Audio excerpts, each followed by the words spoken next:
Hey there, this is Alex, and I just got done watching the 2 TED Talk videos, and what I thought about them. I thought it was really interesting. I mean, you hear about this all the time, but how the first thing the lady was talking about was that this girl, this 13-year-old girl, she got pulled out of school because her parents couldn't afford giving her that education anymore. And it was really sad because she was only 13 years old. Apparently she was the top of her class, and she had like a great future ahead of her. And her parents had to take her out because $16 was just too much to pay for her school. And it just goes to show how important education is, and how lucky it is, how lucky I am, and how lucky we all are to live in America, where we have freedom and where we have the ability to go to school. We often take that for granted. The lady also went on to talk about how there are more men in the world than women, and how girls are often aborted because they are girls. Like, people in other countries feel that men are superior to women, and it's just one thing that I thought was really sad. More girls were discriminated to death than all the men killed in battle in the 20th century. Like, wow, like that just really struck me. Like, that's a lot. So many people died in the wars, and that lady was able to say that more girls were discriminated to death. I just couldn't believe that. One thing that I thought was really good was how she said that women are the solution, not the problem. Most people think that women are the problem. I mean, not most people here, but in other countries.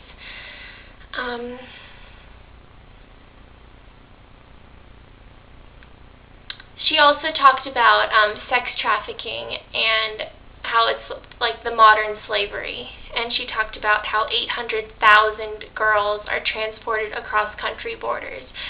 And even within our country, we have this sex trafficking. And just goes to show how women are of less priority than men, how women are seen as objects, not as actual people with feelings. She also went to talk about how 1 in 7 women can expect to die in childbirth in some countries. And around the world, every minute a woman dies in childbirth. It's just so sad. It just makes me so sad how different our countries are. Like, why are we blessed to live here? Like, how did I get put in America and not in some foreign country? I'm just so grateful that I am in a country where I am just so blessed. Let's see what else.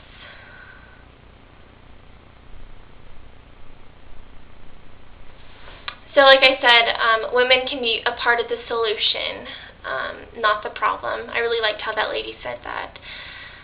When you educate girls, she was talking about when you educate girls, it's different than when you educate guys.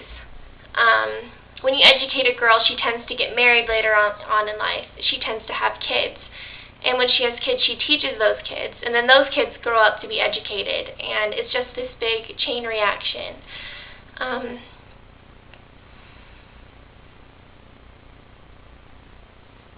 She ended her talk saying that people are the happiest when they contribute to a cause that is larger than yourself. People feel good that they can give to charities. She said that we've won the lottery of life, and we just need to act upon that. We need to help others. We need to step up our game, especially America. I mean, I know we have a lot of things on our plate right now, but we really just need to step up our game and help others. I really like the magic washing machine talk. The guy was really funny. He split up the world into like different categories. The first one was like, 1 billion people, they're still cooking on top of a fire. And then he talked about like a few other billion, and he had like a light bulb. And then he had like 1 million, and those are the people who are like us. Like we can afford to go places, we can afford to have washing machines. Like that was his whole thing, was the washing machine, and how his grandmother thought it was just the greatest invention ever. And again, like, we take that for granted. We don't think about the people in other countries who have to spend hours a day washing their clothes. And he said that when they got the new washing machine, that he was able to actually do things with his mom or his grandma. And it was kind of funny because like they had the washing machine there, and someone was like handing him books. And it just goes to show that how important technology is. And again, we take that for granted. Let's see. He talked about how the people who are still having their foods upon the fire stoves, how they spend $2 every day. At the most, $2. Yet the 1 billion people who can use the washing machines and who can go to other destinations via airplanes, how we spend more than $80 per day. Those videos really opened up my eyes a lot, and I'm so grateful to live in America. So yeah, that's all I have to say. Thank you.